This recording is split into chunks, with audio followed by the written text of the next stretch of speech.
R6 na hindi ko alam kung anong model. Hanep. Iba kasi itong gilid eh.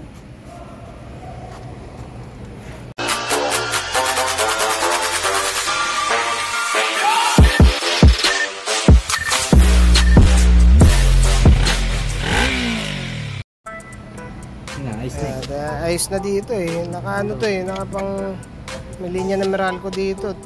Pinutulan na. Wala siya eh. Walang kahit ano. Ngayon meron na. Meron na siyang kahit ano. Ang problema naman ngayon, hindi nagpa-pump. Exit muna namin yung rectifier. Sige, balatan mo na yun.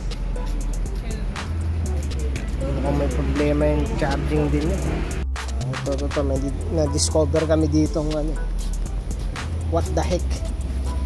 Binunod namin yung ano, relay.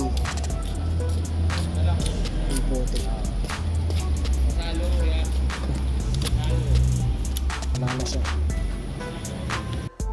Schedule na lang natin yung paglinis ng ano, electrical. Medyo ifu-full na to eh. Ginawa nga pala dito, naglinis lang nung pump. Kaso yung filter hindi napalitan eh. Ayan, gumagana na ang putik. Ay, side stand pa pala doon. Yung pati dapat nakatanggal sa side stand. Tapos yung start kailangan madiin. RPM din nila.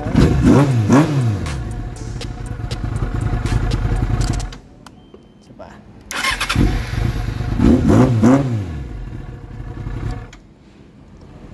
Wayop. Nga, stand mo ulit din. Siguro ano mo na lang yan.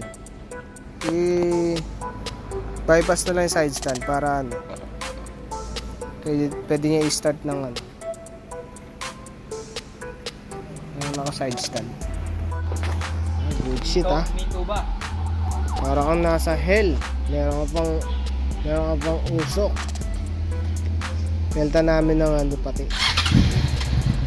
Ng rectifier. Oh, minto. May legs dun oh. May chikas dun oh.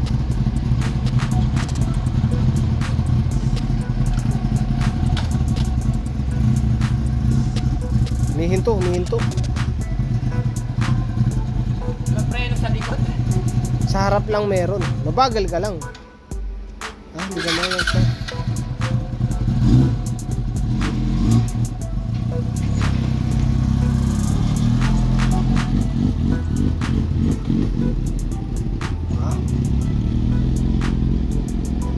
Maandar na.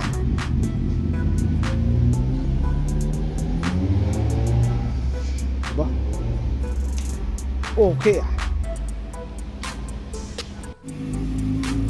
Ayan na.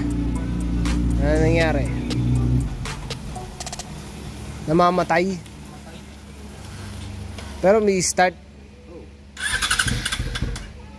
Bigyan mo gas. Mababa yung minor masyado.